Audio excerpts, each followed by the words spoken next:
na, pabibo ka na naman. Ang punto ko, dapat magpasalamat ka dahil parang akong nurse. Inaalagaan kita. Itong bimpo, basa ng maligamgam na tubig. Pupunasan kong katawan mo. Pero kung ayaw mo gawin ko to, hindi ikaw na lang ang magpunas. Sinabi na lumayo ka sa akin eh.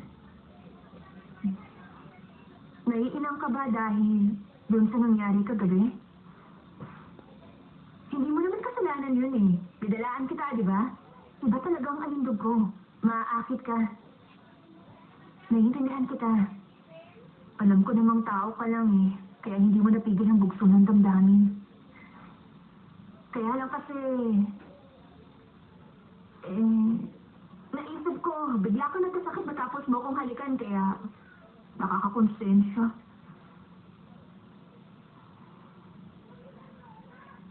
Hindi kaya... first time mo lang?